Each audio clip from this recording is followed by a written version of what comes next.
உங்கள் வீட்டிலேருந்து உங்கள் அம்மா உங்கள் அப்பா உங்கள் அண்ணன் உங்கள் அண்ணி குழந்தைங்கள்லாம் வர்றாங்களாம். எதுவும் வாங்கணுமா? அவங்க வீட்ல இருந்து யாராவது வந்தா மட்டும் அதை வாங்கு இதை வாங்கு அதை செய் இதை செய்யணும் உயிரை வாங்குறாருல. இன்னைக்கு மாட்டினாரு. ஆமாங்க, ஒரு பக்கெட் பிரியாணி வாங்கிக்கோங்க. மட்டன் பிரியாணி. மட்டன் பிரியாணிக்கு முட்டை மட்டும் தான் தருவாங்க. 65 சேர்த்து சொன்னால் தான் நல்லாயிருக்கும். ஆடு அதுவா வந்து மாட்டுது. ஆமாங்க, 65 சொல்லிருங்க, 2 கிலோ. அப்படியே ஃபிஷ் ஃப்ரையும் சொல்லிருங்க. ஏங்க குழந்தைங்கலாம் பிரியாணி சாப்பிட மாட்டாங்க, அவங்களுக்கு சிக்கன் நூடுல்ஸ் சொல்லிடுறீங்களா? குழந்தைங்கன்னு சொல்கிற, ஐஸ்கிரீம் வேண்டாமா? ஆமாங்க ஐஸ்கிரீமும் சொல்லிருங்க. சரி மச்சான், கேட்டுச்சா? வரும்போது இதெல்லாம் வாங்கிட்டு வந்துருங்க. எந்த மச்சான்? எந்த மச்சானா? உங்கள் அண்ணன் தாண்டி. எங்க அண்ணனா?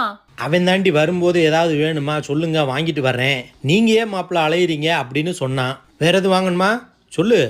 மச்சான் பேரு மதுரை.